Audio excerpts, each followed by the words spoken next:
our cry. Lord, we need your mercy and we need your grace today. Yes, we do. Hear us as we pray.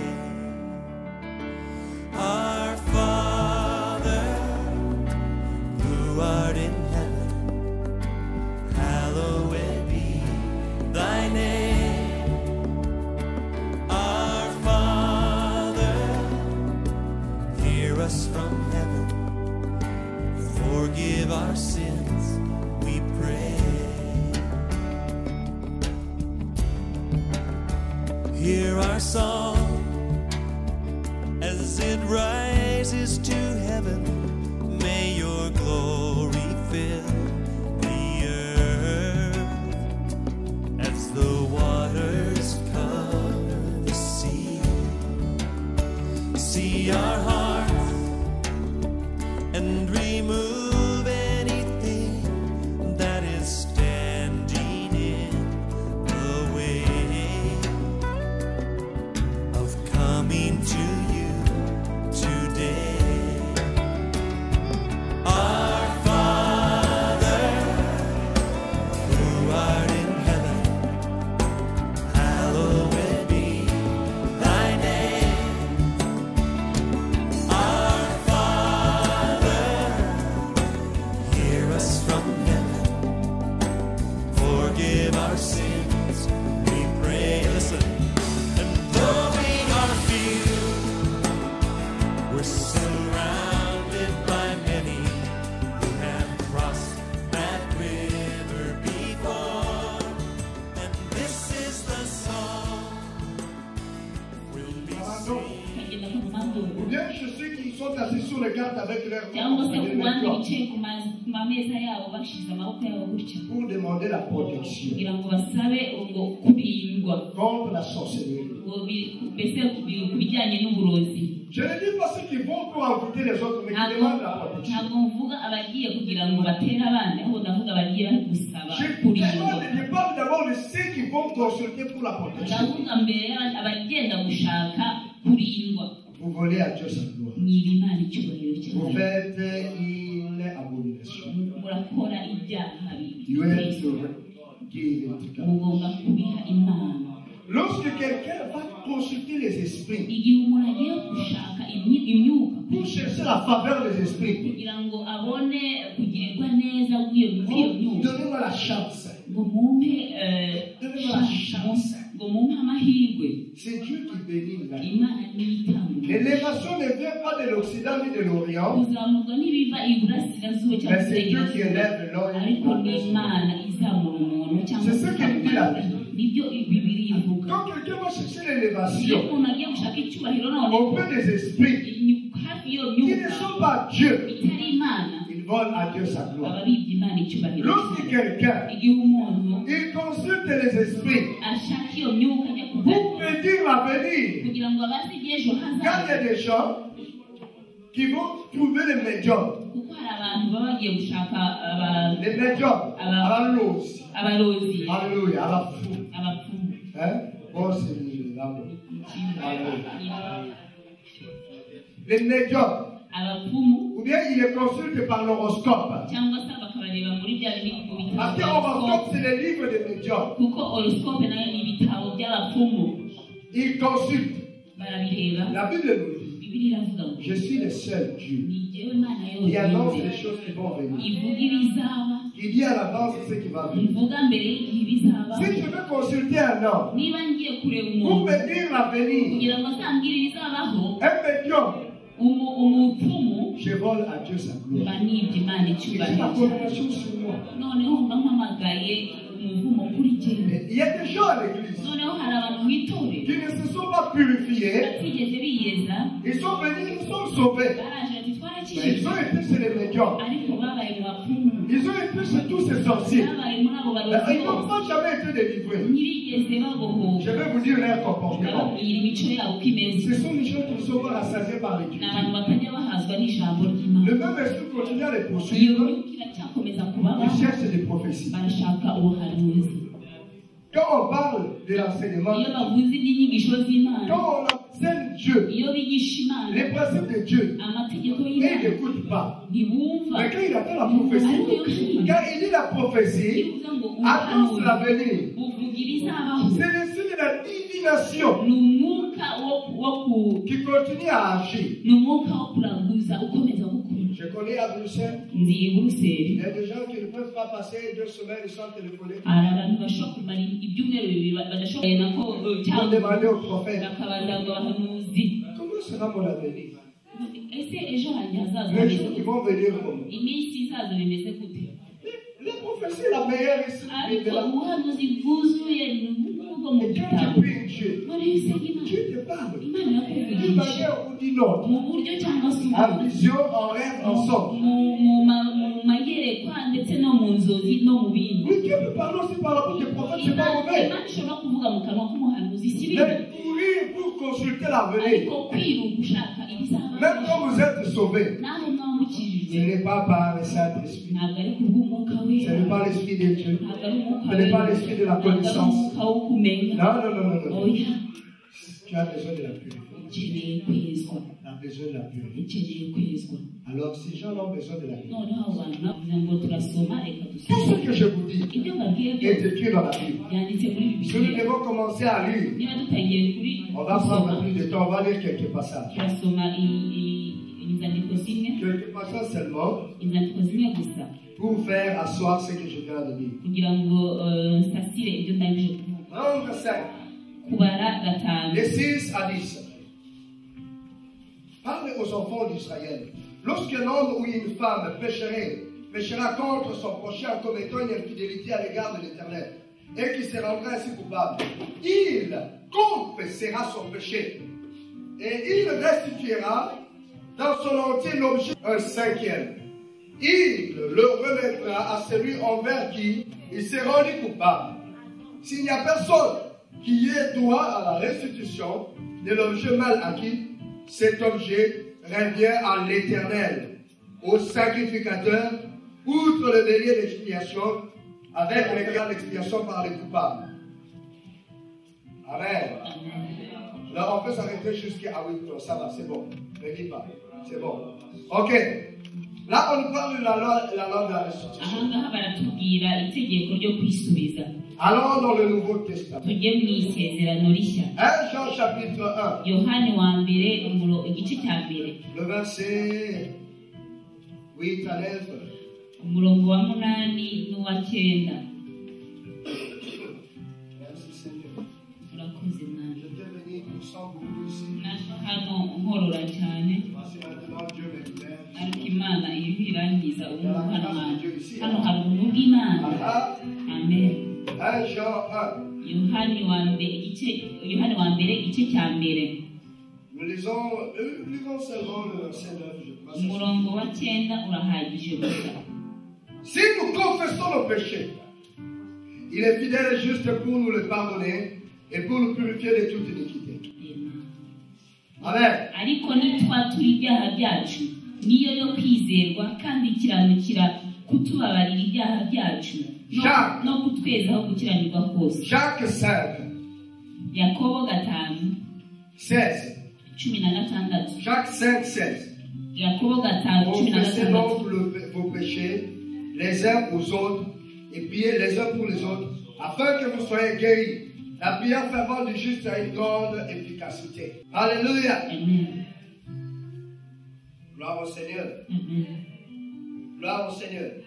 Dans icyubahiro l'Ancien Testament, mu isezerano rya il y a kera plusieurs passages semblables à l'ombre que nous venons de lire. hari inzandiko nyinshi zisa n'ibi ngibi turangije gusoma Sur la restitution. bijyanye n'ibyo gusubiza. Dans le Nouveau Testament, mu isezerano rishya j'ai pris ces deux passages nafashe qui nous parlent de la confession. zitubwira kwatura. Cette lettre a été écrite aux chrétiens. uru rwandiko rwandikiwe abakristo On n'a pas écrit aux païens. ntabwo barwandikiye abapagani. Les gens disent les chrétiens n'ont pas à purifier, abantu baravuga ngo abakristo à confesser. ntibagomba kwihana. Mais ici, ariko hano Jacques yakobo et Jean, na yohani ils disent, baravuga si nous confessons le péché, nitwihana ibyaha nous byacu serons guéris, ngo tuzakira nous serons purifiés. tuzozwa. Jean dit ceci, yohani aravuga iki? iki Lisons dans Jean 1. 1 Jean 1. dusome muri yohani wa mbere Là où nous venons de lire le verset 9. umurongo w'icyenda. Je voudrais que nous lisions bien le verset 9. 1 Jean 1, 9. Je veux bien que nous lisons les ndashaka ko dusoma neza yohani wa mbere igice cya mbere umurongo wa Si cyenda. nous confessons nos péchés, nitwatura ibyaha byacu il est fidèle ngo niyo et kwizerwa juste ngo kandi pour ikiranukira faire quoi? gukora iki 1. cya mbere Pardonner. kutubabarira. Alléluia. amen. C'est à cause du pardon noneho kubera kubabarira que nous allons au ciel. kubera kubabarira niho tujya mu Le ijuru. pardon nous fait entrer au ciel. kubabarirwa bitujyana mu ijuru. Mais ça ne s'est pas arrêté là. ariko ntibyagarukiye aho. Il dit encore quoi? aravuga gutya none Pas seulement qu'il va nous pardonner, atari ukutubabarira gusa il va nous purifier ngo azatwezaho de toute iniquité. gukiranirwa kose. La purification, kwezwa c'est la libération ni ukubohorwa qui vient par le sang de Jésus bizanwa n'amaraso ya qui yesu nous rend libres. bigatuma Nous tubohoka. pouvons que te pardonner. dushobora kubabarirwa Comme Lazare, nka nous lazaro, pouvons ressusciter des morts, dushobora kuzuka mais nous avons encore des liens. ariko turacyafite Nous pouvons ibituha. que te pardonner, dushobora mais kubabarirwa nous ne sommes pas purifiés. ariko ntitweze. L'influence du péché n'est pas encore changée. noneho urwa rubanza rw'icyaha ntiruratuvaho. Quand est-ce que cela nous quitte? ni ryari bituvaho? Lorsque nous confessons. iyo twihanye. Écoutons encore ce que Pierre dit. twumve ibyo petero Il avuga. dit une chose très importante. avuga ikintu cya ngombwa cyane. Dans 1 Pierre chapitre petero 1, wa mbere umurongo igice cya les mbere versets 18 et 19. Pierre 1, petero wa mbere 18. rimwe cumi n'umunani na sachant que cumi. c'est des choses périssables, par de l'argent ou de l'or, que vous avez été rachetés de la même manière de vivre que vous aviez hérité de vos pères, mais par le sang précieux de Christ, comme un agneau sans défaut et sans tache. Merci. ngo kuko muzi yuko ibyo mwacungurijwe ngo muve mu ngeso zanyu zitagira umumaro mwatojwe na basekuruza banyu atari ibyangirika nk'ifeza cyangwa izahabu, ahubwo mwacungujwe amaraso y'igiciro cyinshi nk'ay'umwana w'intama utagira inenge cyangwa ibara ariyo ya Yesu Kristo. Ici on nous dit hano baravuga que par le sang de Jésus, kubw'amaraso ya Yesu nous avons été rachetés. ngo twaraguzwe, twaratsindishirijwe, Si vous voulez, rédemptionné, twaratsindishirijwe, libéré, twarabohowe, délivré. twarabohowe. De quoi? iki De la vaine manière de vivre. ngo ukuntu twitwaraga nabi, Pas que nous avons appris, atari ko twabyize, mais que nous avons hérité. ahubwo byavuye kuri karande, Nous avons hérité byavuye kuri karande, de nos parents. kuri ya karande y'ababyeyi Nous bacu. héritons twabonye karande, des mauvaises choses, ibintu bibi tout comme des bonnes choses. ndetse n'ibyiza, Mais le sang de Jésus doit agir. ariko mu maraso ya Yesu agomba gukora. Et le sang de Jésus agit noneho quand amaraso ya Yesu akora nous ryari? reconnaissons, iyo twemera, quand nous demandons pardon. igihe dusaba imbabazi. Je pense que je peux m'arrêter ici. ndumva nagarukiriza aha, Et je voudrais que nous prions. kandi ndashaka ko dusaba. Alors, la balle est dans ton camp. noneho ubu ngubu umupira uri mu maboko À ce yawe. moment, commence à voir. uyu mwanya tangira urebe, Ne prends plus la vie à la légère. ntutangire gufata ubuzima Comme les gens bwose vivent, nk'uko abantu babaho. ils pensent qu'il n'y a pas la loi de s'aimer et de bakibaza récolter. ko nta tegeko rihari ryo kubiba no gusarura. Ils pensent qu'il n'y a pas la loi de s'aimer et de récolter. bibaza ko nta tegeko ryo kubiba no Ils gusarura. s'aiment en désordre partout. barabiba ahantu hose nta Et quand ils gahunda. commencent à récolter, noneho batangiye ils disent ah, gusarura, moi vraiment, je suis venu accompagner les autres. njyewe rero naje guherekeza abandi. Tu as semé de mauvaises choses. wowe waribye ibintu bibi Dans ta famille, vous avez semé de mauvaises choses. mu muryango wanyu mwabibye Et ibintu toi, tu bibi. es témoin de ce que la famille a noneho fait. wowe uri umuhamya w'iby'umuryango Au wawe lieu de ukoze. te repentir pour la famille, umwanya wo kwihanira umuryango tu wawe continues à défendre, à combattre pour de mauvaises choses. urakirwanirira kubw'ibintu bibi. Tu continues à défendre. Tu urakirwanirira as reçu la connaissance de la vérité wamenye ukuri pour kw'ijambo délivrer la famille. kugira ngo ubashe kubona umuryango, Pas pour appuyer la famille dans le reste. atari ugufata atari ugukomeza umuryango mu Mais makosa, c'est pour délivrer la ahubwo famille. ni ukubohora Te umuryango délivrer toi-même. nawe ukibohora. Alléluia. Amen. Je vais vous raconter maintenant mon témoignage. ngiye guhamya bwanjye noneho Lorsque je me suis converti, igihe nakijijwe immédiatement j'étais rempli du Saint-Esprit. nahise nuzuza umwuka wera ku Rempli kanya du Saint-Esprit, nujuje umwuka wera je parlais en langue, ntangira kuvuga mu je ndimi prophétisais. ntangira guhanura Mais j'avais un problème. ariko nari mfite ikibazo Quand il fallait aller chasser les démons, igihe byageraga kwirukana quand on abadayimoni m'appelait pour aller prier pour les igihe gens, bamuhamagara gusengera abantu si on fait le programme que demain nous irons, niba bavuze ngo ejo tuzagenda le matin, uwo munsi mu gitondo je tombais malade. nararwaraga La nuit, mu ijoro il y a une force qui me hari visitait, imbaraga qui zangendereraga me frappait au ventre. zikankubita mu nda Je ne pouvais pas le faire. sinashoboraga no guhagarara On dirait des attaques. On Navuga disait des attaques. ngo twavugaga ngo ni ibitero Seigneur Jésus. nkibaza se mana Pourquoi ils ne sont pas attaqués comme nous? kubera iki bo badaterwa nkawe Seulement moi.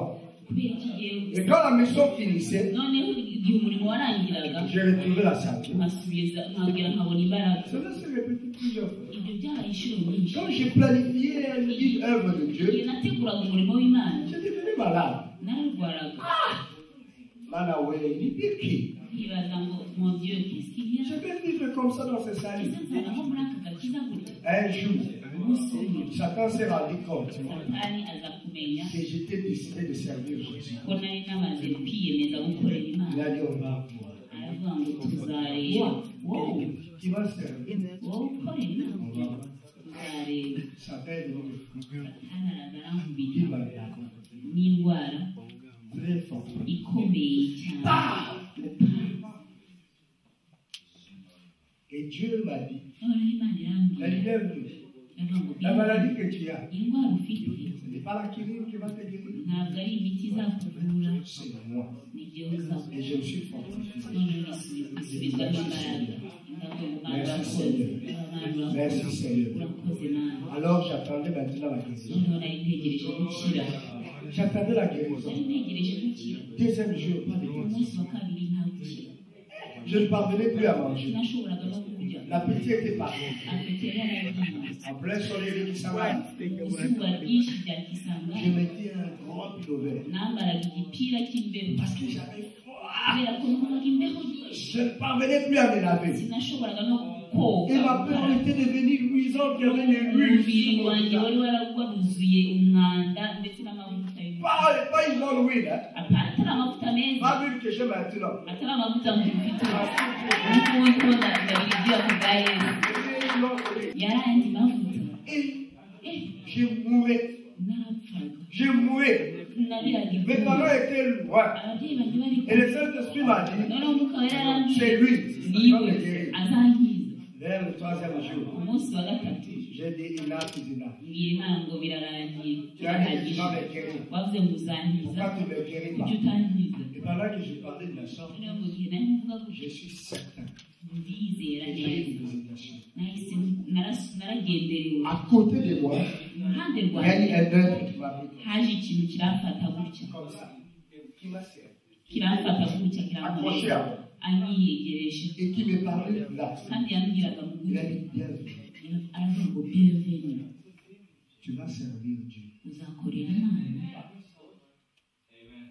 Tu vas annoncer la parole. uzavuga ubutumwa Ne bwiza t'en fais pas pour cette maladie. ntugire ikibazo kuri bw'iyi ndwara Demain, ejo appelle le frère Paul. hamagara mwene so paul Paul et toi, on étudiait ensemble. twariganaga On était dans le même campus. twariganaga muri campus Je ne savais pas qu'il avait un ministère de ntabwo délivrance. nari nzi ko afite minisiteri yo Je savais que c'était un choriste. nari nzi ko ari umuririmbyi Il chantait. yararirimbaga C'était le Franck de la chorale. yari frank wo muri korali Celui qui chantait. niwe yaririmbaga Seulement, il ne jouait pas l'instrument. ntabwo yaririmbaga gusa icyo gihe Il yari n'y avait pas yatabire quelqu'un dans gucuranga un ministère. Mais il y avait le pasteur, il y avait le diacre. hari abapasiteri hari Mais abadiyakoni Dieu m'a montré le frère. ariko imana inyereka Et je ne le connaissais presque pas. kandi sinena namuzi Il a dit, va l'appeler. aramubwira ngo Et ujye le kureba lendemain, je suis allé l'appeler. bukeye bwaho ngenda kumuhamagara Il est venu, araza il a prié pour moi. aransengera Quand il a fini de prier, arangije je me suis kunsengera bien senti. numvise meze Il a dit, neza mais je vois. aravuga ngo noneho ndabona Tu vas servir Dieu. ko uzakorera Mais imana le fait d'être malade, hein, noneho kubera Comme indwara ça. gutya c'est pas normal. ntabwo ari isanzwe Je rentre dans ma chambre, atashye mu cyumba je cyanjye vais revenir le soir. ndaza kugaruka mu Et ijoro Dieu me dira quelque chose. hanyuma imana iraza kumbwira Il est ikintu rentré chez lui à la maison. arataha Comme à chez lui dans sa chambre. arajya muri shambure yiwe mu cyumba cye Il a prié. arasenga Et Dieu lui a dit, noneho imana iramubwira c'est bien venu là. reba nuriya C'est lui qui avait fait le catch. niwe yari yakoze siporo ya Ce kaci sont les esprits de catch. ngo ni imyuka ya Ils sont kaci en train de combattre. ngwino iramurwanya L'apôtre Victoire est revenu. apotre gitwaza Là, il n'était pas apôtre Paul, aho c'était le niga frère Paul. apotre paul ubu yari mwene data paul Frère Paul est yari venu. mwene data paul araza Et puis, noneho il m'a dit, arambwira comment tu as laissé le catch? Tu pratiques encore? En fait, moi, j'étais catcheur. mu busanzwe ngewe nakoraga kaci Je faisais le catch, nakoraga kaci le karaté, karate le judo, judo boxe, na box self-défense.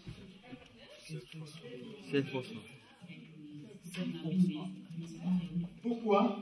kubera iki Parce que pendant que nous grandissons, il y avait un kubera ko grand mu gihe twariho turakura des gens qui voulaient se battre. hari abantu benshi bashakaga kurwana Alors il kurwana fallait préparer les enfants wagombaga pour défendre la famille. mwagombaga kwiga kwirinda kugira ngo Mon grand frère m'a amené dans un club de catch. mukuru wanjye ntwara ahantu bagira siporo za kaci Et c'est là où j'ai appris, ni aho ngaho nigiye j'ai porté beaucoup de choses. ntwara Si j'enlève la chemise, vous allez voir niba un mfashe gros bras. nkuyeho ukuboko murabona ku kiboko Un kiri gros bras. Si nkuyeho j'enlève la ishati chemise, vous allez murabona voir des crapauds ici. murabona ibintu byinshi Il y a des crapauds ici. C'est là. ntabwo Alors, il m'a dit, comment tu as laissé?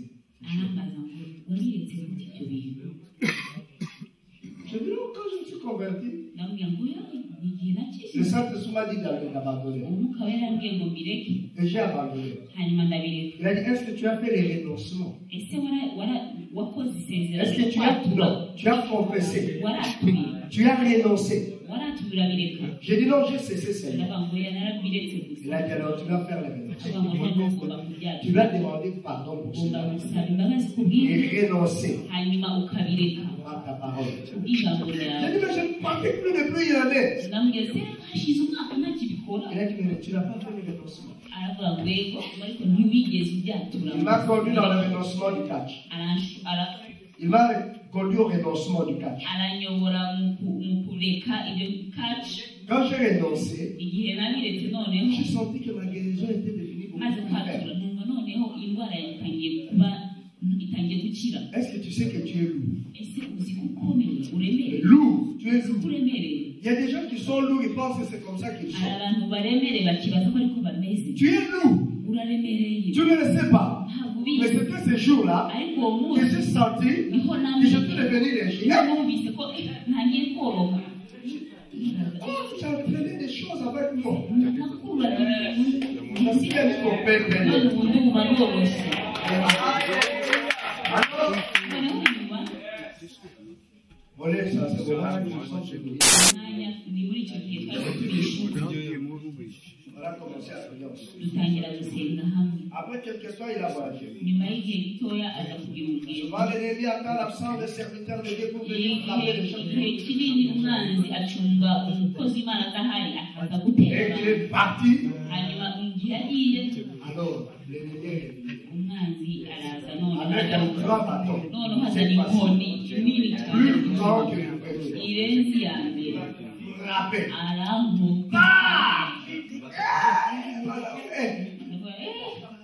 Je suis devenu plus malade. noneho nararwaye birenze Alors iya là, mbere avant, je n'avais pas peur de la mort. mbere ntabwo ubona ari mfite bw'urupfu Maintenant, je sentis que je ariko vais mourir. umwanya nahise numva nshaka Parce gupfa que c'est lui qui m'a délivré et parti. kuko uwankoreye deliverance Je wamuhoye vais choisir qui encore. ese imana irampitiramo Je vais mourir. ngiye gupfa Et mes yeux voient comment je vais mourir. amaso yanjye arimo arareba ukuntu C'est ugiye ce gupfa jour-là que les angoisses de la mort sont venues uwo dans mon munsi cœur. ubwoba bw'urupfu bwaje J'ai tremblé, j'ai dit c'est fini. birarangiye C'est mon départ. ni umunsi wanjye wo C'est kugenda promesse. Seigneur. amasezerano y'imana nzakora iki Dieu m'a dit, imana yarambwiye mon serviteur t'a parlé du catch. umukozi wawe yarakubwiye ibya kaci Mais toi, tu sais ariko urazi que tu n'as pas pratiqué seulement le catch. utakoze ibya kaci Tu as pratiqué la lutte. wakoze na lutte, Tu as pratiqué la lutte romaine, gréco-romaine et libre. wakoze ni lutte y'abaroma, ni sport, Oui. ni ubwoko bwa siporo. Tu as pratiqué le judo, tu le sais. Wakoze judo n'ubundi Les karaté, tu le sais. Est-ce que tu as confessé? ese ibyo warabyihanye? Est-ce que les quatre, c'est le judo? Ese kaci ni judo? Toi, tu as confessé les péchés. Wowe wafatuye Oh, ibyaha j'étais byawe. avec un homme. Nari ndi kumwe n'umuntu. Est-ce que Albert, c'est Gérard? Ese Albert ni Gerard? Est-ce que Gérard, c'est Jean-Luc? Ese Gerard ni Jean-Luc? Oh, hein? Ugomba kumva. Tout. Oh, j'ai commis la publicité. Est-ce que la masturbation, c'est l'adultère? Est-ce que l'adultère, c'est la ese publicité? kwikinisha ni ubusambanyi? Est-ce que l'homosexualité? Ese abagabo bahura Est-ce que c'est ça la vérité avec une n'abagore femme? bahura n'abagore? Icyo ni icyaha. Chaque péché a Buri une cyaha malédiction. gifite umuvumo. Et chaque homme a une malédiction. Et Kandi une buri femme une malédiction. mugabo wese afite umuvumo Tu n'umugore wese dois afite confesser umuvumo. tout. Ugomba kwatura byose. C'est Dieu qui me l'a appris. Ni Imana Si tu ne yabinyigishije. l'avais pas fait aujourd'hui, je ne serais pas ici. N'iyo nari kuza kuba ntarabikoze uyu munsi Je serai nari là, kuba là, nari là. kuba Quand j'allais narapfuye mourir. kuko nari kuba narapfuye. Tu sais, Urabizi, tu as fait le cas. wakoze kandi Lutte, wakoze judo, wakoze judo, jiu-jitsu. Tu as fait tout cela. wakoze ibyo byose, Tu as pratiqué ça. wakoze iki n'iki À part ça, tu as fait ça. nyuma y'ibyo wakoze ibindi binini. J'ai dit, c'est fini, je vais te Ave donner. karabaye. J'ai appelé les gars qui étaient là. mpamagara abadiyakoni, Le gars qui a appelé les autres Diakoni yarahari, étudiants. ahamagara On est venu abanyeshuri. voir un malade, c'était Naje moi, kureba umurwayi yari dans ma chambre mu d'étudiant. cyumba cyanjye. Tu sais, moi, j'ai confessé les péchés devant tout le monde. wari uzi ko ngewe nihanye ibyaha imbere y'abantu bose. C'était pas en secret. Ntabwo byari C'était pas dans une chambre ntabwo byari privée. mu cyumba Avec cyari une personne. hamwe n'umuntu umwe, Quand la mort me pressait, kubera ko urupfu rwanyirukagaho, la mort était là. urupfu rwari ruhari, J'ai commencé à demander pardon. ntangira gusaba imbabazi. Et les gars qui en ont profité. Abadiyakoni nabo Non, les gars qui vous tirez bien. abadiyakoni nawe abyungukiramo kugira ngo Tout va akuremo sortir. byose. Est-ce que tu avais fait aussi ça? Oui. ndetse wari wakoze Oui, iki? juste tout. wari warakoze iki? J'ai confessé. byose narabyanze. C'était pas devant une personne, devant ntabwo les yari autres abantu yari étudiants. umuntu umwe, yari abantu benshi, Je abanyeshuri vivais benshi encore même dans le péché. bari bakiri no mu byaha Tellement la mort me pressait. kubera urupfu rwanyirukagaho. Quand j'ai fini de confesser, ndangije il m'a dit une chose. ambwira ikintu kimwe, Prie maintenant pour toi. isengere none. navuga Il a dit, prie. aravuga isengere none n'ubu. kera Tu sais comment j'ai parlé? uzi ukuntu navugaga kera ubwanjye. Mais quand j'ai confessé les péchés, no igihe naturaga ibyaha byanjye nagize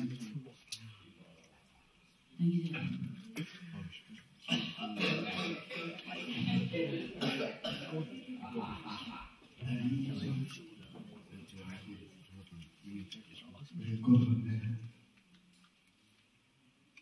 J'ai aussi fait la publicité.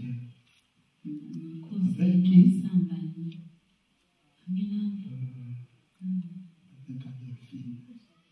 hamwe C'est tout. n'ibyo gusa. Non? oya Avec qui?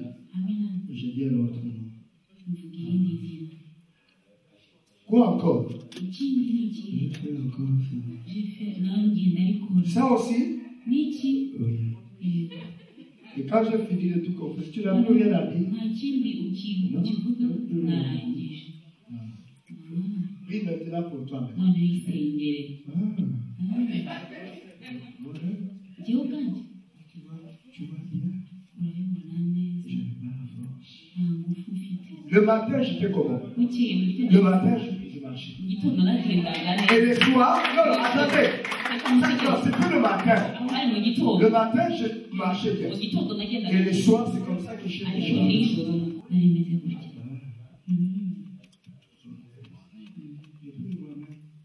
asenga ubwanjye. Tu vois bien que je ne parviens pas à bien parler. urabibona ko ntashobora kuvuga neza. Comment je vais prier? ni gute se ndibuze gusenga? Il a dit, je te dis, ngo ndakubwiye prie. senga. Seigneur Jésus, mwami yesu pardonne-moi mbabarira de mes péchés. ibyaha byose Comment j'ai pratiqué ibyo le catch, nakoze kaci le judo, na judo la lutte. Comment mensonge, mu kinyoma, dans la fraude, dans tous ces péchés, je les taille. ibyo byose ibyaha byose ndabivuga, Pardonne-moi. mbabarira, Je renonce. mbivuge ndabiretse, Je ne ferai plus. sinzongera kubikora. Et quand je finis de prier comme ça, Ntangiye gusenga gutyo, je dis au nom de Jésus, ndavuga ngo mu izina rya Yesu, Amen. amen. Puis, Hanyuma je mets mon bras comme ça. mfata ukuboko kwanjye, J'ai senti que la force était là. numva imbaraga zangarutsemo, J'ai prié, j'étais comme ça, sur le lit, nasenze couché ndi comme ku ça. gatanda ndyamye, Et puis, je me suis redressé. noneho ndabyuka ndabyuka, Je deviens fort. eh, Et même commencer à se tourner. ntangira nagiye gutangara. Ce que je vous dis, c'est ce que j'ai Ibyo vu. mbabwira nibyo nabayemo. J'ai cette comment dans la faiblesse. Mu mbaraga mu ntege nke ndasenga, Jésus est là. Yesu arahari Il me libère. akambohora. Alors c'est comme ça que j'ai obtenu le ministère de la Nuko délivrance. nguko rero nabonye umurimo w'Imana J'ai compris w'urusengero le pardon du péché. n'ibyaha. Le lendemain, je me suis levé. Bukeye bwaho Je ndabyuka, suis allé à l'église. ndagenda mu itorero. Après l'église, Nyuma y'itorero je suis allé chez le diacre. ngenda ku mudiyakoni, Et là, on a fait la prière de hanyuma délivrance. dutangira gukora isengesho ryo On kubohora. a fait la prière comment? Twasenze gute? Je n'étais pas à genoux face à lui. Ntabwo nari mfukamye imbere Non, non, non, non. On était nous deux comme ça. twari tumeze gutya twese imbere, On regardait. twarebaga, Et puis on avait les papiers de toute la confession. hanyuma twari dufite igipapuro cy'ibyo Il twanditseho byose le frère Abdul, il était très content. mwene data yarishimye cyane, Il dansait vrai. yari baranabyina, Il dit maintenant nous allons chasser l'esprit de la aravuga ngo vie. tugiye kwirukana umwuka wa ribu. Moi et toi. Yewe nawe Au nom de Jésus, izina rya Yesu libre, nous te chassons. Au nom de Jésus. Et moi je dis, je te refuse. kandi Et lui, nkamuha Amen. Après, on va chasser terre. tukirukana noneho Et igikurikira. au milieu de la délivrance, Mu mwanya wo il ne kubohoka peut pas compter. yarishimye cyane, Il amuhobera a cyane, dit, frère, aravuga ngo mwene data nous sommes dans la volonté de turi Dieu. mu buntu bw'Imana, Ces choses viennent de Dieu. ibi bintu bivuye mu muntu. C'est comme ça que Dieu m'a appris la délivrance et à lui. nuko Imana yanyigishije kubohoka, irananyigisha ubwayo. Et nous pouvons le faire pour toi. hanyuma n'uyu munsi dushobora Tu kubigukora, peux prier à côté de moi dushobora comme ça. gusenga iruhande rwanjye, Nous pouvons prier. dushobora Lève-nous. gusenga duhaguruke. Tout appartient. Byose ni ibyawe, Tout appartient, frère. byose ni ibyawe. C'est à toi de régler ta vie. C'est à toi de régler ta vie. Ni wowe ugomba gucunga ubuzima Si tu ne bwawe. règles pas, si tu ne demandes pas pardon, Niba udasabye imbabazi, c'est toi qui vas souffrir. ni wowe ukomeza Ce n'est pas kubabara. moi. Ntabwo ari jyewe. Moi, j'ai déjà réglé le Yewe mien. narangije Je demande une grâce spéciale. ariko ndasaba ubuntu budasanzwe, Que tu sois touché par le Saint-Esprit. umwuka wera gukoreho, De confesser réellement ton péché aujourd'hui. kugira ngo uyu munsi wature icyaha cyawe by'ukuri Devant le Saint-Esprit. imbere y'umwuka wera. Sois fidèle. Ube umwizerwa, Ne rate rien. ntihagire icyo usiga. Si tu as un morceau de papier, tu vas confesser devant le Saint-Esprit. uratura ibyo byaha byawe byose imbere Tu peux y'umwuka prendre wera. une liste. Ushobora gufata lisite, Prends une liste. ugafata lisite, Prends une liste. fata lisite Si tu le veux, niba ubishaka, pour ne pas oublier, kugira ngo utibagirwa, commence à écrire tangira wandike toutes ces choses. ibyo bintu byose. Si tu as donné à Dieu la gloire, Niba wahaye Imana icyubahiro, niba waribye Imana icyubahiro je cyayo, ne sais pas combien de fois, sinzi inshuro tu es allé demander la chance. wagiye gusaba amahirwe, Tu as volé. waribye icyubahiro Tu as cy'Imana, restitué. ugomba kukigarurira Imana. Tu es allé consulter l'avenir. Wagiye kubaza iby'ejo hawe hazaza, Tu as volé la gloire de Dieu. wibye icyubahiro cy'Imana. Tu es allé demander la protection. Wagiye gusaba kurindwa, Tu as volé la gloire de Dieu. wibye icyubahiro cy'Imana. Et combien des hommes ou des femmes tu es en train de porter dans ton corps? Noneho ni abakobwa cyangwa se ni abagore utwaye ku mugongo wawe. Il faut te libérer aujourd'hui. Ugomba uyu munsi kubohoka, Tu dois demander pardon, ugomba gusaba imbabazi, renoncer. ukabyanga. Et puis si tu as l'air contact, Hanyuma niba ufite uburyo ushobora kubakontakta, uyu munsi, aujourd'hui ne dors pas, nturyame, appelle-les, bahamagare, demande-les pardon. ubasabe imbabazi. Si tu as rendu de mauvais témoignages, Niba waravuze ubuhamya bubi, tu as calomnié, wabeshyeye undi cyangwa wamuvuze nabi, genda usane. Mais moi, je mentis à l'égard de Jewe nabeshye kanaka na kanaka. À l'égard de quel? Kanaka na Va kanaka. corriger Genda ukosore. tout ce que tu as volé. Ibyo wibye byose. Et tu marches avec. Kandi ukigendana. Moi, ça ne t'appartient pas. Bifate ntabwo ari ibyawe. Ubisubize nyirabyo. Si tu ne sais pas atteindre les propriétaires, Niba udashobora kumugeraho, amène-les-moi. binzanire. Amène-les. Yewe binzanire bizane hano. Amen. Je vais prier pour toi. Et Ndagusengera. je sais comment nous allons faire pour ça. Ndabizi ko tuza kubigira. Tout ce que tu as volé. Ibyo wibye byose. Un jour à Kinshasa, Igihe kimwe i Kinshasa, je parlais de cet enseignant, juste enseigner sur ça. navugaga izi nyigisho. Il y avait un ancien de l'église Hari umukuru qui w'itorero avait volé une caméra. yari yaribye Et kamera c'est avec ça qu'il voulait faire un business. kandi yashakaga ngo gukora business Vous akoresheje commencez le kamera. business avec un bien volé. Urashaka gutangira business n'ikintu C'est wibye. quel fondement? Ibyo ni uruhe Ce que tu as volé, tu peux faire un business. ibyo wibye ntabwo wabikoreramo. Alors, qu'est-ce qui s'est passé? Ni iki Il est cyabaye? venu le mettre. ici. Arabizana arayigarura. Toi, ce que tu fais le business là, Wowe ubwo bucuruzi ukora est-ce que c'est à toi? ese ni ubwawe? C'est pas de l'argent volé. Ntabwo ari amafaranga wibye. C'est pas de l'argent volé. Ntabwo ari amafaranga C'est qu'il n'y a wibye. pas de bien volé. Nta bintu wibye. Ce que tu fais, Ibyo ukora, ce que tu as, ibyo ufite, est-ce que tout est à toi? ese byose ni Est-ce ibyawe? que tout t'appartient? Ese byose ni ibyawe? Hein? Est-ce que tout t'appartient? Ese ni ibyawe byose? S'il y a des choses qui ne t'appartiennent pas, Niba hari ibintu bitari ibyawe, bring them back. bisubize nyirabyo.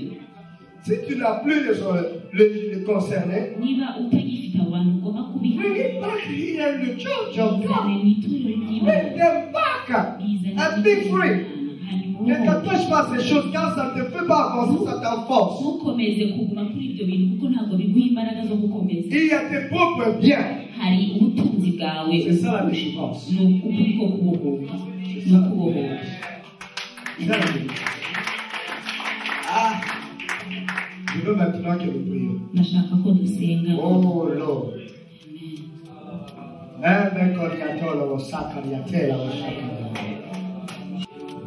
Commence seulement à confesser les péchés. Tangira wature ibyaha byawe. C'est le moment de confesser les péchés. Ni umwanya wo kwatura ibyaha Devant le byawe Saint-Esprit. imbere y'umwuka Je ne sais wera. pas, donne-nous une chanson qui va nous amener devant le sang de Jésus. Oh, le sang de Jésus. turirimbira Nawe indirimbo ya Yesu. ivuga ku maraso ya Yesu.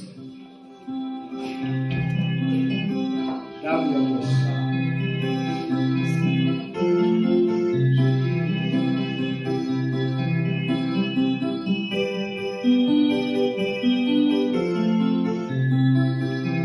Amor ya Yesu, ya Yesu, ya Yesu, amor ya Yesu, ya Yesu.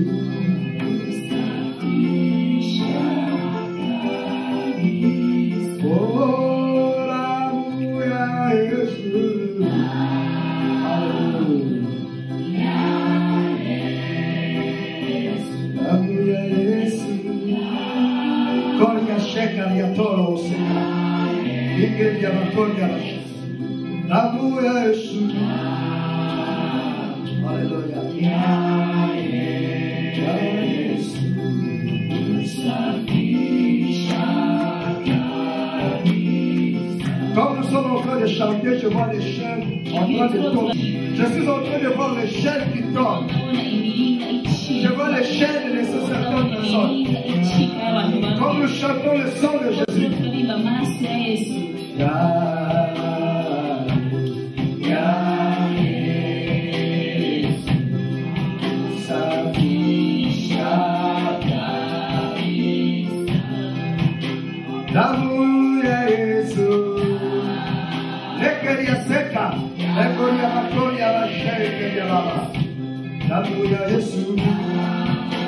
In Jesus' name, be free today.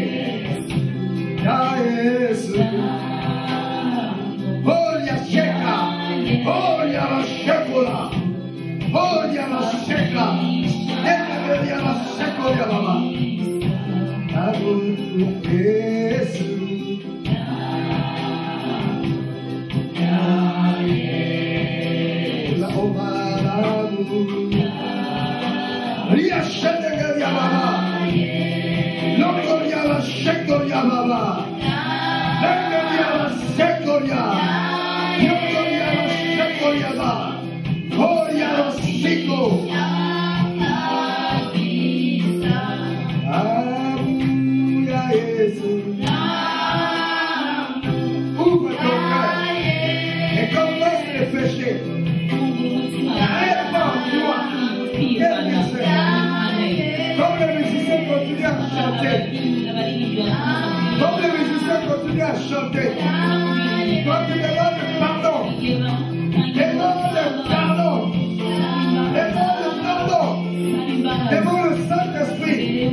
J'appelle tous ceux qui veulent se repentir de leurs péchés, de s'approcher pour que nous prions ici.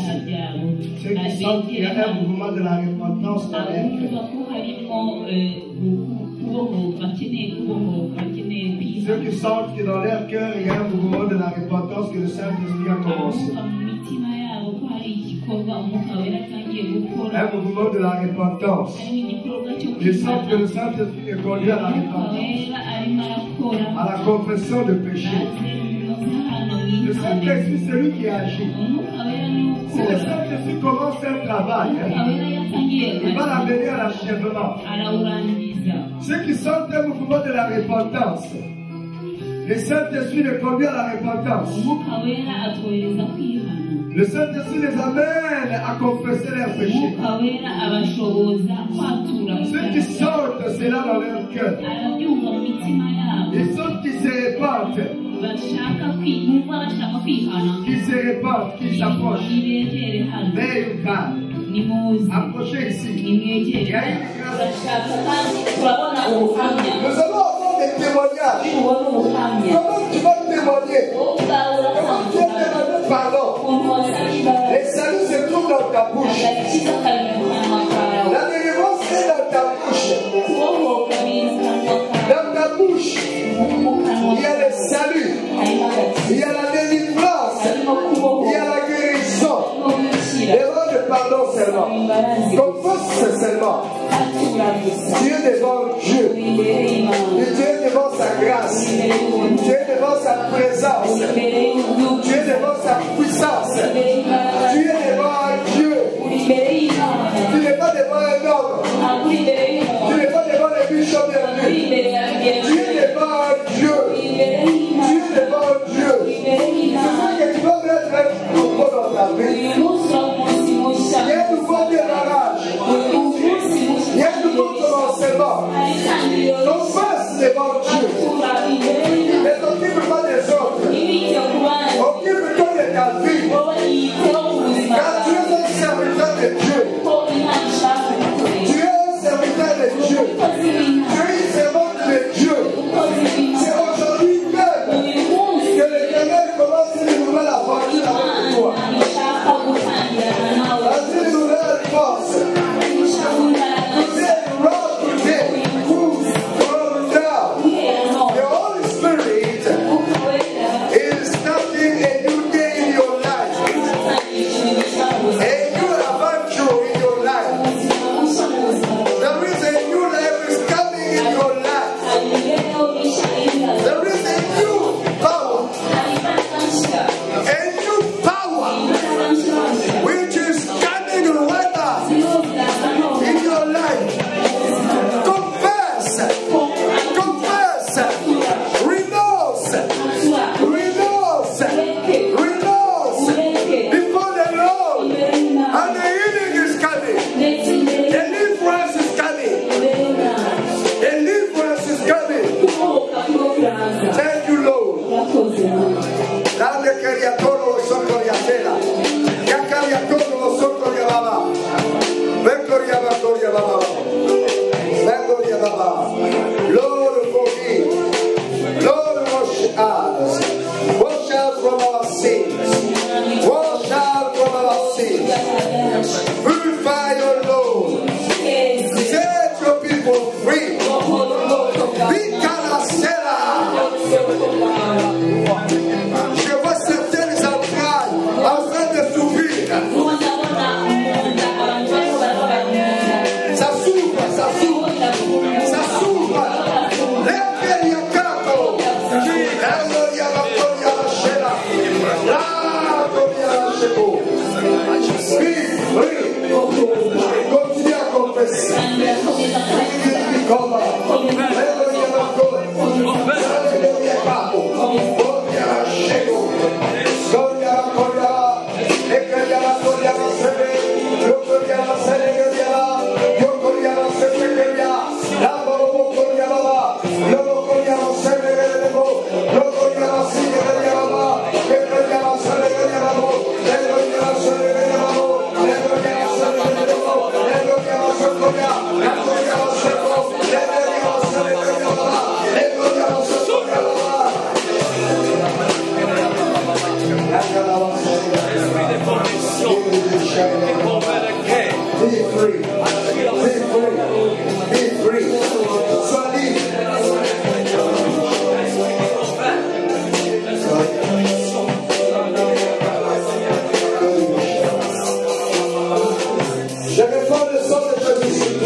Blood of Jesus. Blood of Jesus Christ. Blood of Jesus Christ. Blood of Jesus. Blood of Jesus Christ. Blood of Jesus. Blood of Jesus. Blood of Jesus. The blood of Jesus Christ. The blood of Jesus. Blood of Jesus. Blood of Jesus. Blood of Jesus. Blood of Jesus. Blood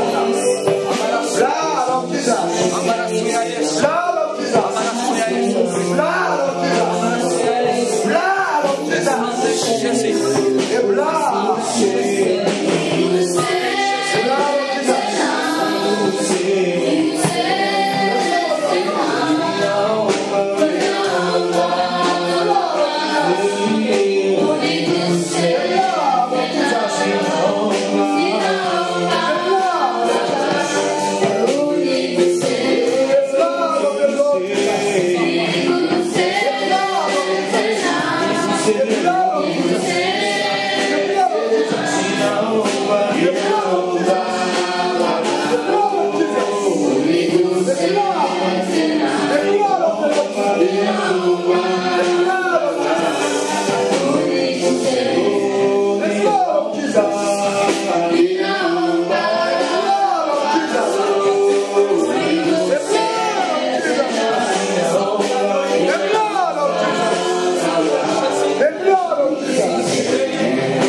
Le serpent, les scorpions, c'est quoi? Ce sont les mauvais esprits. Maintenant, tu vas aller. Tu connais les esprits qui ont tourmenté ta vie. Tu vas aller marcher maintenant sur eux. Au nom de Jésus. Tu commences à marcher. Tu dis esprit de terre, esprit d'impudicité, qui peut porter dans ma vie, a averti. Au nom de Jésus, je l'ai sur toi. Tu es venu dans ma vie pour l'enlever. Au nom de Jésus, je l'ai contre toi. Au nom de Jésus.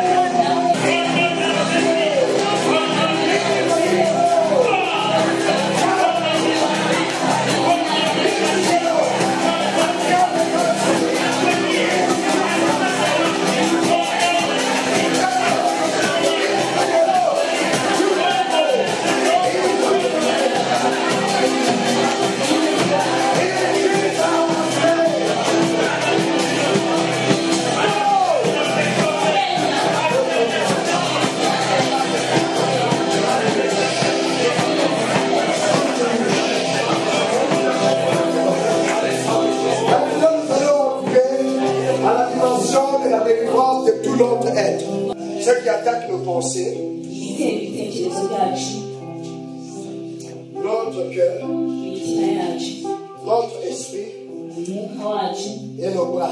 ndetse n'amaboko Il y a yacu. des gens qui ont des pensées, des démons dans leurs pensées. by'amadayimoni mu bitekerezo Les byabo, autres les ont dans leurs bras. abandi babigira mu ntoki mu maboko yabo. Il y avait un garçon, hari umusore umwe un étudiant, yari umunyeshuri j'étais quelque part au Rwanda. yari mu Rwanda, Si vous allez prier, à comme enseigner, là, un enseignement comme celui-ci. nayo ndimo nigisha nk'uko Le garçon umuhungu avait l'esclavage, le lien de la masturbation. Il ne savait pas que c'était un démon. kandi ntabwo yari azi ko bwari ubwiza. Il pensait que c'était par son bon vouloir. yari azi ko ari kubw'ubushake bwe, Parce qu'il trouvait qu'il y avait aucun péché. kubera ko yasangaga nta cyaha na kimwe. Alors, noneho quand nous avons enseigné, igihe twigishije nous avons dit que la masturbation c'était un péché. twavuze ko kwikinisha ari icyaha Et c'était une puissance de ténèbres kandi n'imbaraga z'umwijima qui nous rend esclaves. zituma tuba abaretwa. Alors le garçon a dit, ok, comme c'est comme ça, noneho mwene wese aravuga ngo je ne veux plus pratiquer ça. ntuzongera kubikora. La nuit, mu ijoro parce qu'il pratiquait cela la nuit. Quand il dormait, il se réveillait puis il se kubera ko yabikoraga mu ijoro yararyamaga akabyuka noneho akikinisha. Et alors la nuit, noneho muri ijoro après qu'il a dit non, je ne veux plus faire, aravuga ngo iyo amaze kuvuga ngo ntazongera kubikora il s'est réveillé arabyuka avec envie de faire. afite ubushake bwo kubikora. Il a dit non, je ne veux pas faire. aravuga ngo yesu simuri bukore. Quand il a refusé de faire, amaze kwanga la kubikora vie est devenue plus forte. imbaraga zirongera ziba nyinshi zo kubishaka. Et il a résisté. Il a refusé. Et il n'a pas dormi. ariko ntiyasinzira. Pour dormir, il faut. kugira ngo byame birasaba La deuxième nuit, ijoro rya kabiri pendant qu'il mu dormait, gihe yari aryamye au milieu de la nuit, mu ijoro il s'est réveillé. arabyuka Il a trouvé que ses bras étaient en train de se masturber. yasanze amaboko yari barikinisha. Il voulait retirer ses bras. yashakaga gukuraho ayo maboko ye Il voyait que ses bras avaient une autre force. yari afite izindi mbaraga. Alors, c'est là où il a vu que ses bras naho ngaho yabonye ko amaboko ye noneho avaient été déjà pris par les démons. yari yarafashwe n'abadayimoni. Voilà pourquoi j'ai dit. niyo mpamvu mvuga Certaines personnes ont l'air démons dans la pensée. abantu bamwe bafite amadayimoni mu bitekerezo D'autres byabo, les ont dans l'air mal. abandi mu mibiri yabo, Ceux qui filment là, c'est dans l'air mal. abandi ni mu kanwa, abanywa itabi. Quand il n'a pas encore fait quelque chose, iyo commence à ataranywa chanter. itabi atangira kumva D'autres, c'est là dans l'air gaussier. abandi ni mu muhogo. Quand il n'a pas encore bu iyo quelque chose, commence à ataranywa inzoga bitangira Il pense que kuhaka. c'est physiologique, c'est un esprit. ni umwuka uba umuriho. Et les autres, c'est dans l'air sain. abandi ku mabere yabo. Quand il n'a pas encore connu un homme, iyo ataramenya umuhungu et le sein commence à bouger. ibere rigatangira Ça bouge, ça gonfle, ça lui fait mal. bikabyibuha bikabyimba bikamubona. Alors ici, tout simplement de commettre l'adultère pour que tout s'apaise. bisaba ngo mu gukora icyaha gusa kugira ngo byose bite bibi. L'autre, c'est l'air pied. abandi ni amaguru yabo Il ne peut pas rester sur place. ntibaguma hamwe, Il doit sortir. bagomba gusohoka. Donc, il ne peut pas rester sur place. ntibagomba ntibaguma hamwe, bagomba ajyane. Alors, on doit libérer. noneho tugomba Les autres, c'est dans leur cœur. abandi mu mitima Il y yabo a un sentiment qui est fort, hari amarangamutima qui akomeye cyane vit en lui. aba muri wowe, Et il ne sait pas comment se libérer. ntazi ukuntu C'est yakwibokora. soit une tristesse, wenda ni umubabaro ou une amertume cyangwa se umubabaro qui est intense. biremereye Son cyane. cœur est envahi par une tristesse, umutima we wuzuye agahinda par une amertume. mu buzima, Et il ne sait pas s'en libérer. ntazi ukuntu yakwibohora. Les autres, c'est dans leur esprit. abandi ni mu Vous bitekerezo. pouvez prier comme vous voulez. mushobora gusenga gushaka Son esprit ne peut jamais recevoir les dons qui sont. mushobora no kuzabona impano Donc, z'umwuka tu peux we. prier comment pour la personne. ni gute wasengera umuntu Vous enseignez sur le baptême du Saint-Esprit. murigisha ku mpano z'umwuka wera, Et il ne peut pas recevoir aucun don. ntibashobora kwakira impano Il ne parle pas là. ntabwo Il ne prophétise pas. Son ntibahanuza. esprit est fermé à la umwuka we urafunze, Il est au niveau de l'esprit. abadayimoni bari aho ngaho mu Alors, mwuka we. nous maintenant entrer dans le combat. noneho tugiye kwinjira mu ntambara. Le combat est intense. intambara irakomeye Je neza. vous en fais de pas le combat est ntugire intense. ubwoba. Aujourd'hui même, c'est la uyu victoire. munsi niyo haboneka Faites intsinzi. comme ça, victoire. dukore gutya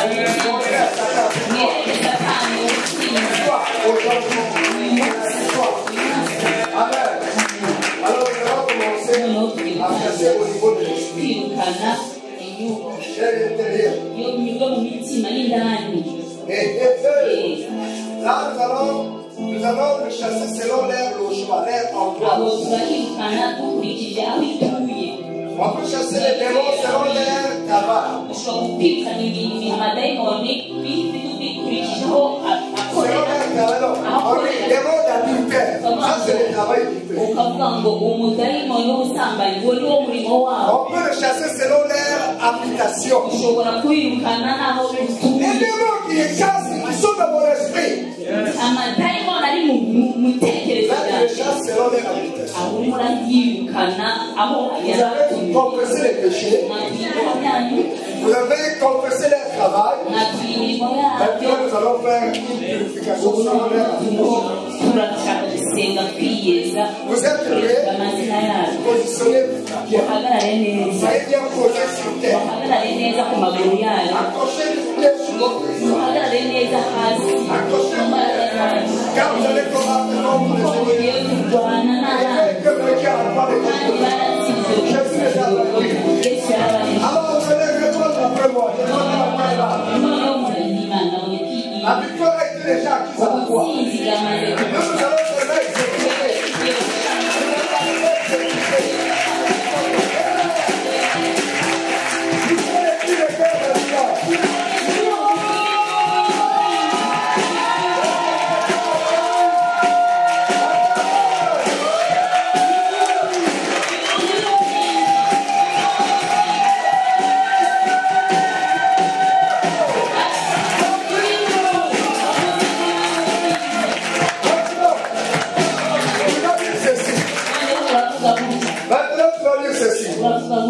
j'ai dit en français, c'est le français, reprends le français.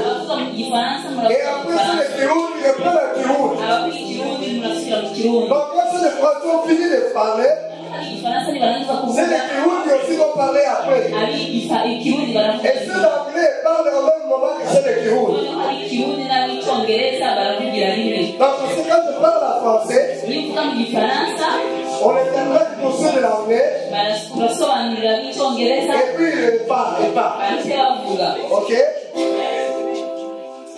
Alors, tu lèves ton bras, ton bras. Tu dis, toi, ne me mets pas les yeux, vous voyez. Il faut bien les regarder. Toi, esprit mauvais, qui habite dans mon âme, qui tourne les sentiments, au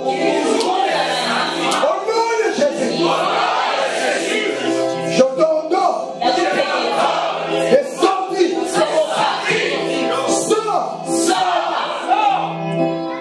Sors. Au nom de Jésus.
boulot. kubera ko udashobora kwirukana abadayimani S'ils sont 5, niba ari batanu quand tu dis toi, iyo uvuze wowe chacun dit c'est ça umwe menacé. wese yumva ahungabanyijwe nawe umwe wese yumva S'ils ahungabanyijwe sont 20, niba ari chacun makumyabiri se sent menacé. umwe wese yumva C'est adatewe un groupe de démons. ntabwo Qui birukana chasse un démon. birukana umudayimoni S'ils sont nombreux, niba ari chacun. benshi barasubira Quand Jésus-Christ iyo yesu parlait aux légions de démons, yabwiraga abadayimoni il a dit qui es-tu? Il a dit mon nom c'est légion. avuga ngo Parce que nous sommes nombreux.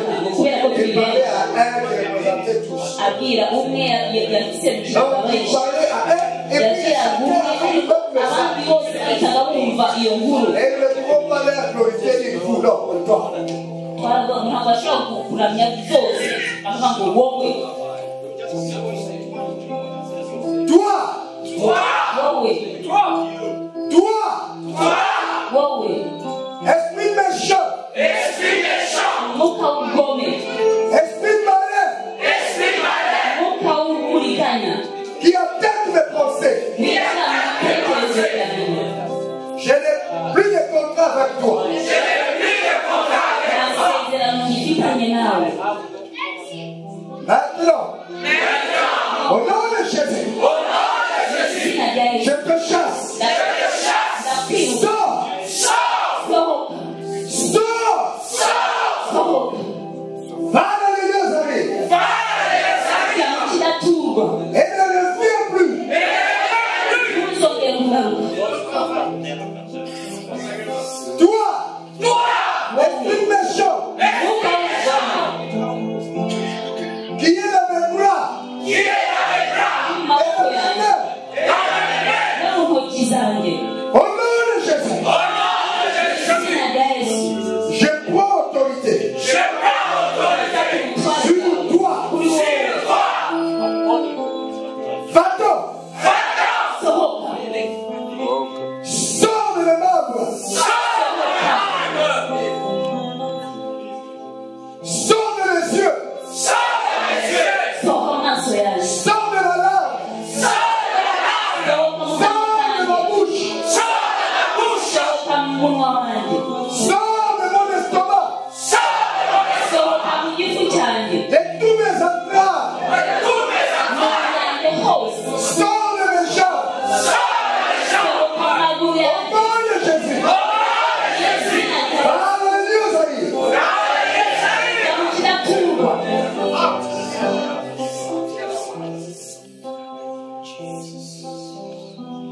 Toi, wowe esprit méchant, umwuka w'ubugome qui crée une mauvaise influence tera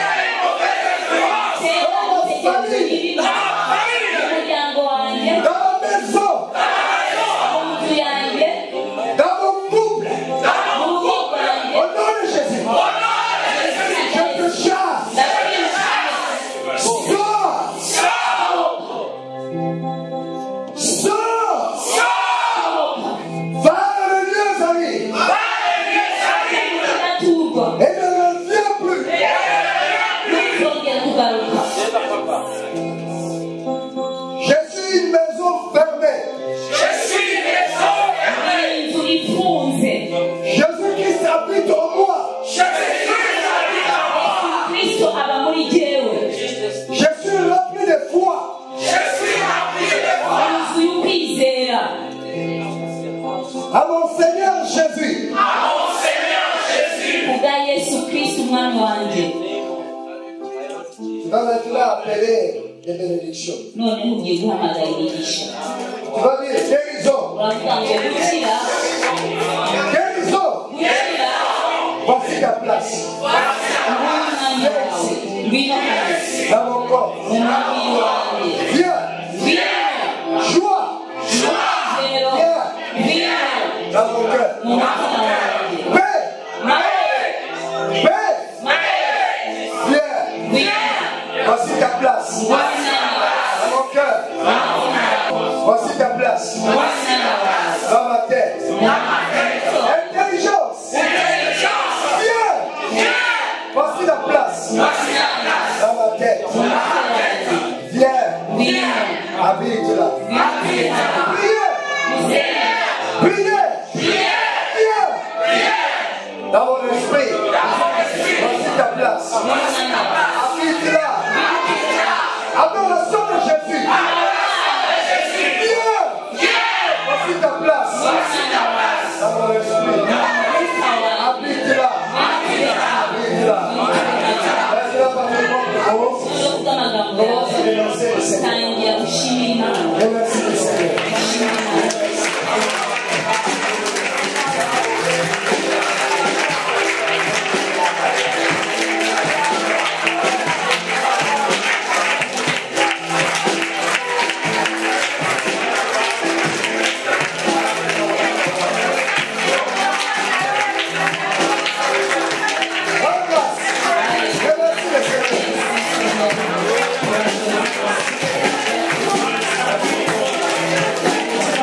murarambura amaboko yanyu imbere y'Imana. Je vais vous bénir. Ngiye kubaha umugisha. Igihe kinini byambayeho Dans plusieurs passages, ahantu henshi j'ai prié pour les gens comme je vais le faire maintenant. gusengera nk'uko ngiye kubikora ubu. Pendant que j'ai prié pour eux, Igihe nabasengeraga je vois le Seigneur répondre. nkabona Imana irimo irabasubiza. Inshuro nyinshi nabibonye J'ai pensé à toi. Imana iri hano hantu. Moi, je vais répondre. Ndabizera ko ari iri bubikora. Levez bien la voix. Murambura amaboko yanyu neza. Murambura amaboko yanyu hejuru neza. Murambura amaboko yanyu hejuru.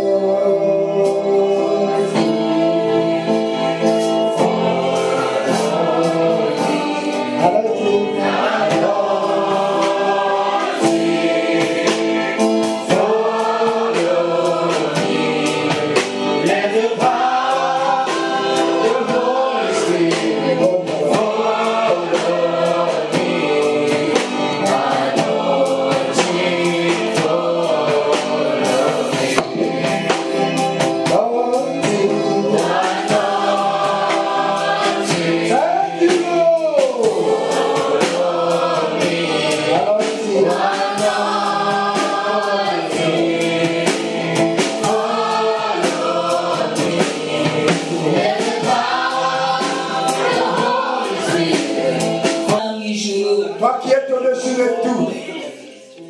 Toi qui es au-dessus de tout. Uri hejuru ya byose. Au nom de Jésus-Christ, Mu izina rya Yesu Kristo je te demande ndagusabye de toucher tes enfants qui sont ici. gukora abana ku bana bawe bari. Après cette prière, Nyuma y'iri sengesho ils viennent de faire barangije gukora que l'épée de la délivrance, reka inkota yo kubohoka. l'épée de la délivrance, Inkota yo kubohoka.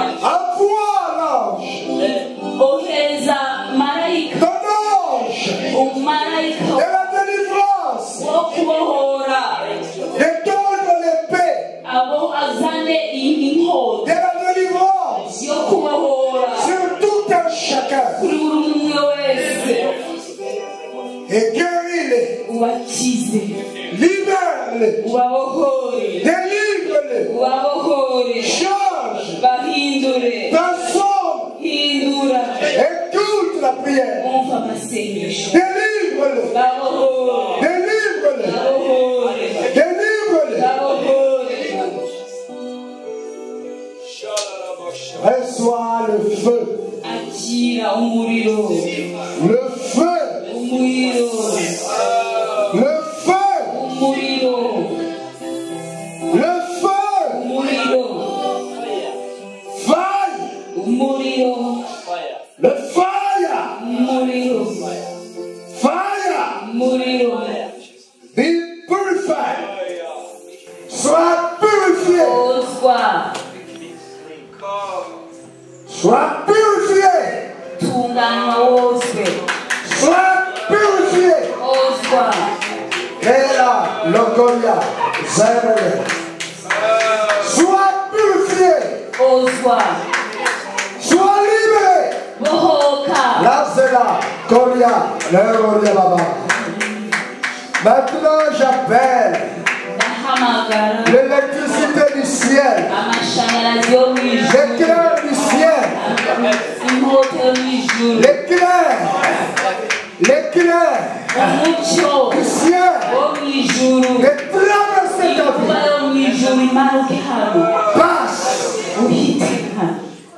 passe sur la fille de Dieu, Hano ku bwoko.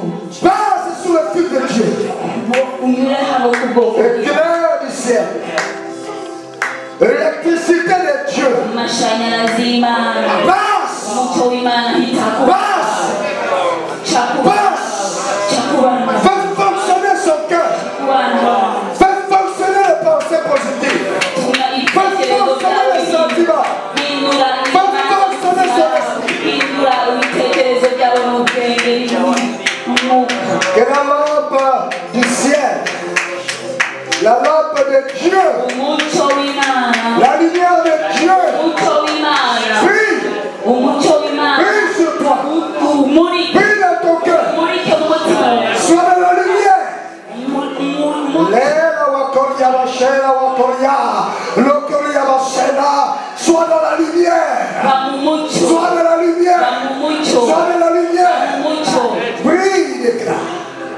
Dans ton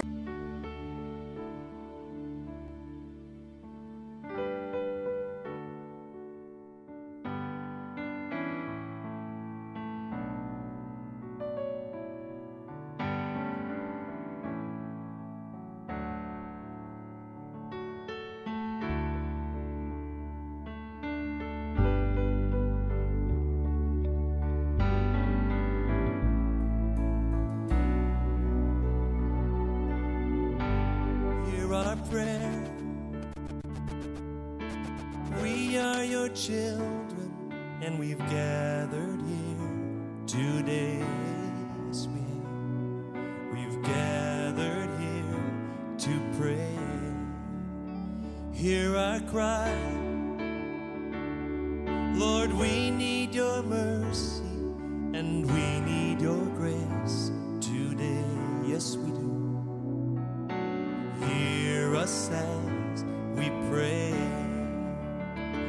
Our Father, who art in heaven, hallowed be thy name. Our Father, hear us from heaven. Forgive our sins, we pray. Hear our song as it rises